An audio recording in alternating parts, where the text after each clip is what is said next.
Assalamualaikum warahmatullahi wabarakatuh. Salam sejahtera bagi kita semua. Di sini kami akan mempresentasikan tentang hakikat bahasa, ciri bahasa, dan fungsi bahasa. Sebelum itu, izinkan kami memperkenalkan diri dulu yang dimulai dari Perkenalkan, nama saya Roma Arsyad Sebuana dengan NIM 22101113100015. Perkenalkan, nama saya Dika Askia Sulaiman dengan NIM 22101163110001. Perkenalkan, nama saya Khalila Syahwa Nur Rahman dengan NIM 22101163200013. Perkenalkan, nama saya Leni Marindawati dengan nomor induk mahasiswa 22101163200009. Perkenalkan, nama saya Mahdiati dengan nomor induk mahasiswa 22101163200005. Baik, materi pertama akan disampaikan oleh Rama. Pengertian bahasa menurut Karol adalah sebuah sistem berstruktur mengenai bunyi dan urutan bunyi bahasa yang bersifat manasuka yang dapat digunakan dalam komunikasi antar individu oleh sekelompok manusia dan yang secara agak tuntas memberi nama-nama kepada benda-benda, peristiwa-peristiwa, dan proses-proses dalam lingkungan hidup manusia. Pendapat yang kedua berasal dari Ferdinand de Saussure. Ferdinand de Saussure berpendapat bahwa bahasa adalah ciri pembeda yang paling menonjol. Karena dengan bahasa setiap kelompok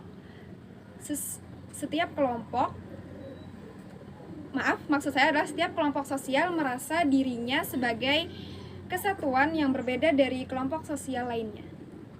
Yang ketiga, menurut pendapat dari Krida Laksana, hakikat bahasa ialah sistem lambang bunyi yang bersifat arbitrar yang mana dipergunakan oleh kelompok sosial untuk bekerja sama, berkomunikasi, dan mengidentifikasikan diri. Yang keempat, pendapat menurut William A. Haviland, bahasa adalah sistem bunyi yang jika digabungkan dengan aturan tertentu dapat menimbulkan arti atau menghasilkan makna yang dapat ditangkap atau diterima oleh semua orang yang berbicara dengan bahasa tersebut.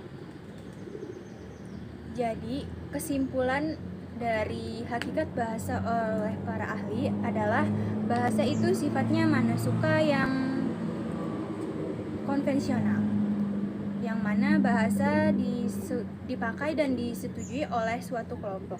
Bahasa dapat dikatakan suatu bahasa apabila digunakan oleh suatu kelompok. Baik, selanjutnya adalah ciri-ciri bahasa. Ciri-ciri bahasa ada 12. Yang pertama yaitu bahasa adalah bunyi. Bahasa adalah bunyi yaitu satuan bunyi yang dihasilkan oleh alat ucap manusia. Namun, tidak semua bunyi yang keluar dari alat ucap manusia itu dapat dikatakan bunyi bahasa. Misalnya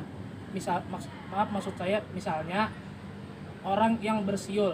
Kenapa dikatakan orang yang bersiul tidak dapat dikatakan oleh sebagai bunyi bahasa? Karena dalam bersiul itu tidak ada makna. Selanjutnya, bahasa adalah makna. Ya, bahasa adalah makna, berhubungan dengan bahasa adalah bunyi. Contohnya yang seperti tadi, orang bersiul yang tidak ada maknanya. Ya, selanjutnya bahasa sebagai lambang berarti yang menandakan sesuatu atau seperti simbol gitu. Contohnya seperti bendera merah putih, merah yang melambangkan keberanian, putih melambangkan kesucian. Selanjutnya bahasa sebagai sistem yang berarti susunan yang teratur, susunan berpola yang tersusun secara teratur yang membentuk secara keseluruhan yang ada makna dan fungsinya. Contohnya yang seperti sepeda yang ada rem, gerigi, lalu ada pedalnya. Kalau tanpa ada itu nanti nggak akan jadi sistem sepeda seperti itu. Baik, yang selanjutnya bersifat arbitrar, yang mana itu maksudnya adalah bahasa bersifat manasuka dan kata-katanya itu dapat berubah-ubah. Maksud dari situ adalah tidak adanya hubungan wajib antara lambang bahasa dengan konsep pelambangan bahasa tersebut. Selanjutnya itu adalah bersifat konvensional. Maksud dari itu konvensional ialah bahasa yang sudah disepakati oleh setiap kelompok bersama.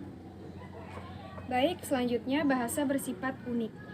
Bahasa bersifat unik artinya mempunyai ciri khas yang spesifik yang tidak dimiliki oleh bahasa lainnya.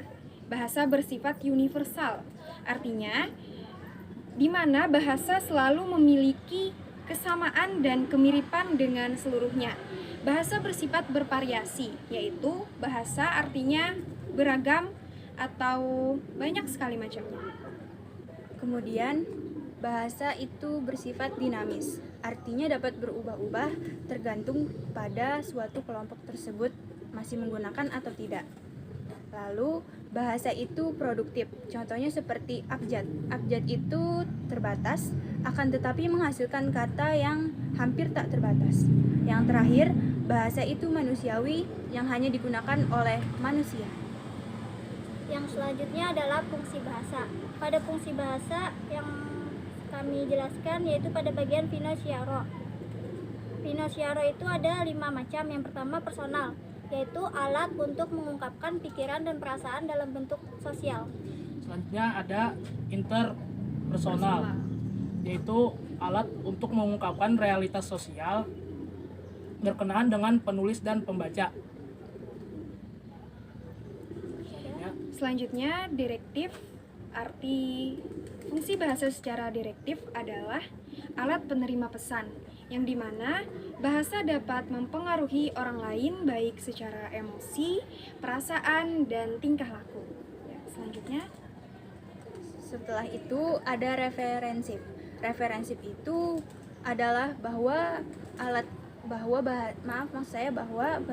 bahasa itu alat untuk mengutarakan pikiran dunia dan sekitarnya. Ya.